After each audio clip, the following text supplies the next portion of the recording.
স্বাস্থ্য ভবন অভিযানে যাওয়ার আগেই অম্বিকা কালনা স্টেশনে বাধা দিল কালনা রেল পুলিশ। 15 জনেরও বেশি কর্মীরা টিকিট কেটে স্টেশনে ওঠার সময় আটকায় পুলিশ।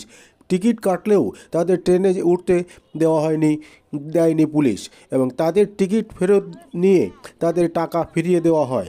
কেন রেল পুলিশ এইরকম আচরণ? পুলিশের তরফ থেকে কোনো মন্তব্য পাওয়া যায়নি। চলুন দেখে নেব সেই ছবি। আপনারা দেখছেন নিউজ নদিয়া এক্সপ্রেস। চ্যানেলটিকে সাবস্ক্রাইব, লাইক, শেয়ার এবং ফেসবুক পেজটি ফলো করুন আর দেখতে থাকুন নিউজ নদিয়া এক্সপ্রেস। আমাদের 8 দফা দাবি আছে, সেই দাবিগুলোর জন্যই আমরা স্বাস্থ্য ভবনে যাচ্ছি। কিন্তু এখানে থেকেই আমাদের টিকিট কাটার পরেও টিকিট ওনারা নিয়েছেন, নিয়ে টাকা ফেরত দিয়ে আমাদের প্ল্যাটফর্মেই উঠতে দেওয়া হয়নি। ওনারা আমাদের ভয় দেখাচ্ছেন, বলতে কারা? পুলিশে। আগে সরকার কবে ডেট দিয়েছে? 7ই জানুয়ারি দিয়েছিল আমাদের এখানে সরকার ডেট। স্বাস্থ্য ভবন থেকে উনি ডেকেছিল, সেখানে জানানো হয়েছিল যে আমাদের 8 দফা যে দাবি আছে তিনি যেন মেনে নেন আর আমাদের সকল আশাকর্মী যেন মুখের দিকে তাকায়। কিন্তু ওই দিক চেয়েও তিনি বলেছিলেন যে আপনারা আবার 21শে জানুয়ারি এই স্বাস্থ্য ভবনে সকলে মিলে সমবেত হবেন। কিন্তু ডাকার পরেও যে আমরা এত আশাকর্মী ভোর থেকে উঠে নিজেদের বাচ্চাদের মুখ চেয়ে সব রকম রান্নাবান্না করে হয়তো কেউ করতেও পারিনি সেই স্বাস্থ্য ভবনে যোগ দেবো বলে, কিন্তু এইভাবে ডেকে নিয়ে এসে আমাদের এখানে এই প্ল্যাটফর্ম থেকে ফিরে যাওয়া কি আমাদের কি খুব ভালো লাগছে? আমাদের স্বাস্থ্য ভবন কি চাইছে যে আমরা শুধু হেনস্থার পর হেনস্থাই হব?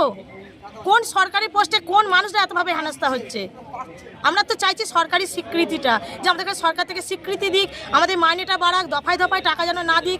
ইনসেন্টিভের টাকাতে এত দফায় দফায় দেয়, সেটা কিভাবে ব্যাংকের বই ঢোকে তার কোনো হিসাবই রাখা যায় না। আমরা সাধারণ মানুষ তার হিসাব তো কিছু করতেই পারি না।